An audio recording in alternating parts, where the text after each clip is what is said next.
Hello everyone and welcome to another episode of the Major Region Rundown. Today we're going to be going through the LCS with special guest Azael. These videos just serve as information pieces to break down what's happened throughout the year for all these LCS teams, going over their strengths, their weaknesses, and what their story really is and what you can expect for them coming into Worlds 2024.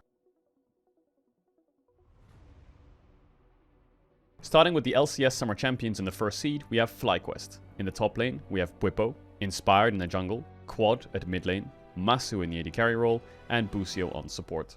After 4 long years, Flyquest is finally back at Worlds. After a disappointing 2023, the team was fully revamped coming into 2024, picking up Bwipo and Inspired, who had both been inactive during 2023. Getting Busio from 100 Thieves, promoting Masu from their academy, and bringing in veteran Jensen. The team finished in second in the LCS Spring Split and qualified to MSI 2024, where a disappointing result against PSG led to them not even making it to the main event. Going into summer, the team looked again to promote from within and replaced Jensen with Quad, a Korean import you might have seen play years ago on DRX under the name Solka. Fun fact, he retired and became a streamer and after a year decided to come back to competition. This replacement has worked out tremendously well for Flyquest. The addition of Quad has been a huge upgrade for the team. In summer, the team was convincingly a top 3 team and they really leveled up when it came to the playoffs, beating out Cloud9, fighting with Team Liquid in a super close 5-game series, and then coming back from the lower bracket to shock everyone with an insane 3-1 win upset over Team Liquid to become the last LCS champions ever. And the game ended in, of course, the most LCS fashion ever, with the minions finishing the game. Inspired is definitely the player to talk about on this team. He might just be the best Western jungler this year. He absolutely gapped Umti in the finals of the LCS, and that got him the finals MVP. Now, Inspired is a player that a lot of people regard as a selfish carry player who farms a lot and tries to get himself ahead, and that nets good carry performances. But interestingly enough, he was playing a lot of Ivern and Amumu and Maokai towards the end of the split, so he's definitely got a diverse playstyle, and I think people shouldn't sleep on him as one of the best junglers at the tournament for the West. Flyquest is a very skirmish-heavy team, and Bwipo is an absolute psychopath who leads the charge. He has a very volatile playstyle, and when it doesn't work out, it can look kind of bad, but when it does, he can absolutely take over games, giving the team a lot of direction when it comes to fighting and contesting very heavily on objectives.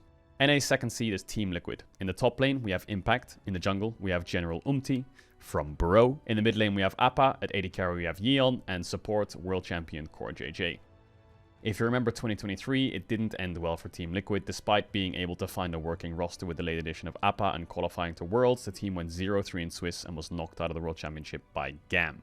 Coming into 2024, and to the surprise of some, Team Liquid actually held onto their academy prospects Appa and Yeon, alongside veteran and former Worlds winner Core JJ, and instead replaced their top side, bringing back Impact to replace Summit and bringing in Umti from the LCK to replace Piosik.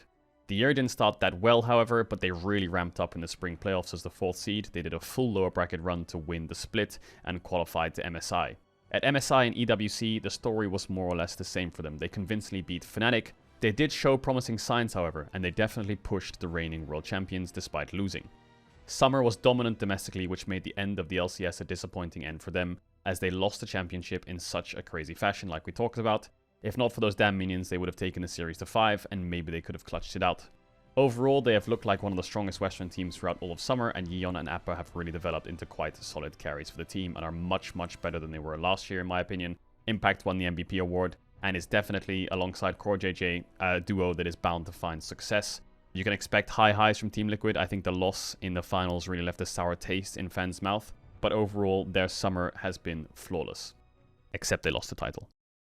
Then we have NA's 3rd seed, 100 Thieves. We have Sniper in the top lane, River in the jungle, Quid in mid lane, Tomo at AD carry, and Ayla in support. Going into 2024, 100 Thieves made it very clear that they were going for a developmental roster. They built this roster around mid laner Quid, who had already played for 100 Thieves in summer 2023 after acquiring him from Genji Academy. They brought up Sniper to the main team, who is just 17 years old and has been signed to the organization since the age of 15 and first hit Challenger when he was 12. Rounding out the bot lane with Meech, who came from the amateur circuit, and Ayla from EG. To hold it all together, they brought in River, formerly of Golden Guardians, who is the only really experienced player on this roster. During summer though, 100 Thieves replaced Meech, who was benched so he could prioritize his mental health, and they brought in Tomo, who played for Dignitas last spring. This was a change that actually started to turn things around for the team. Even then, nobody really expected this roster to be here at Worlds. They caused one of the biggest upsets in NA history by beating C9 to qualify for the World Championship, a team that ended up showcasing a lot of problems despite star-studded roster names. The player to look out for on this roster is definitely Quid. I'm a huge fan of Quid. He's so talented. He was the Spring LCS MVP and is an absolutely solid mid laner. He just got to Europe recently to prepare for Worlds. Went on an absolute tear in solo queue with a 44-game win streak and is definitely, for me, the star of this roster.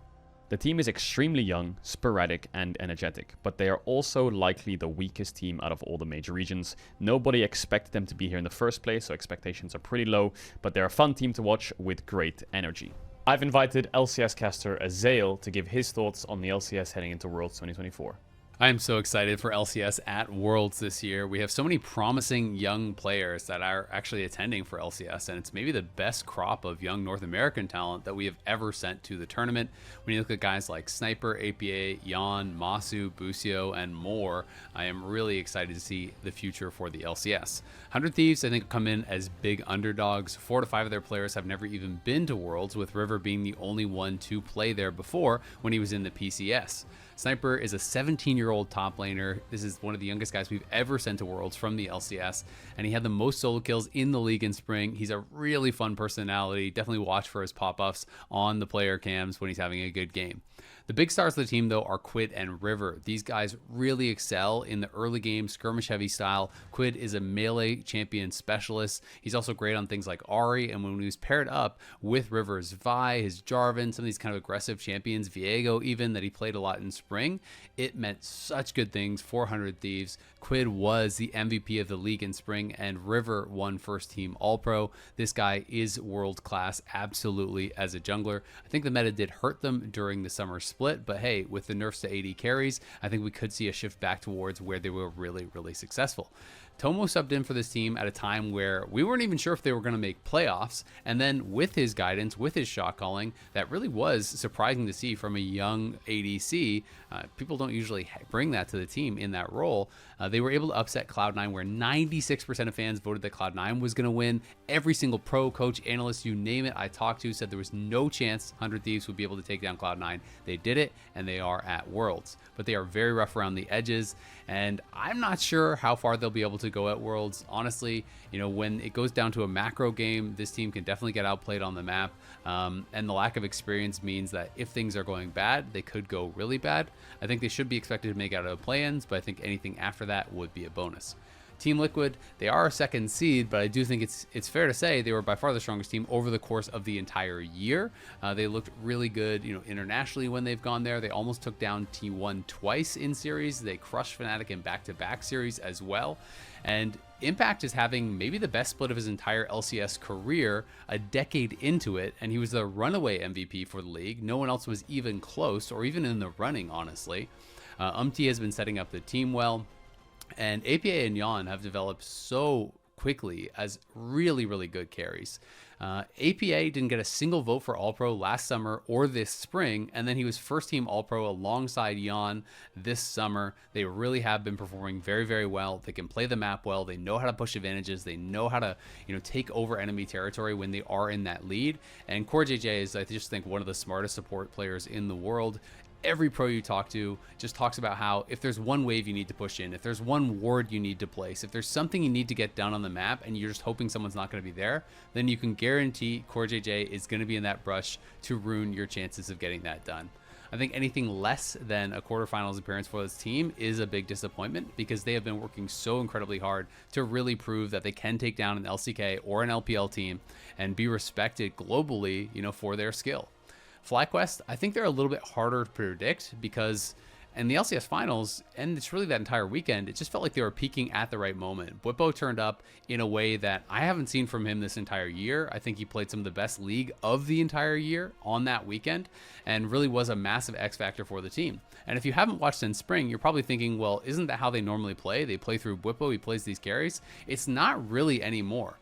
In Summer Split, it was much more about Quad and about Masu. These guys have developed into the big stars of the team, the big carries of the team, enabled by the superstar jungler Inspired, who I think is the best performing Western jungler right now. This guy can play every single style, whether he's playing Lilia and power farming, whether he's playing Ivern, whether he's playing a Mumu or at least Sin. He really can make it work for the team, and he has so much faith now in Masu and in Quad that they can get it done if he gets them an advantage, so he's willing to play that facilitatory role, which I think has made this team much more dynamic and has made them a real threat. Busio has also really overcome, I think, a lot of the nerves that he showed in the spring finals and at MSI. So if this team can all make it work, if they can really come together and perform at the level that they did at the LCS finals, I think, you know, they could maybe get through that Swiss stage. But I'm just not sure if we're going to see that same Flyquest that we saw on finals weekend, because I didn't feel like we saw them play to that level for most of the year. And that's my big question. Either way, I'm super excited for the LCS going into Worlds this year. And I think if you're an LCS fan, you should be too. Thank you guys for watching this major region rundown for the LCS, and massive thank you to Azael for participating in the video. I hope you learned a little bit more about the LCS heading into Worlds this year, and yeah, don't forget to like, comment, subscribe, and I'll see you on the next one.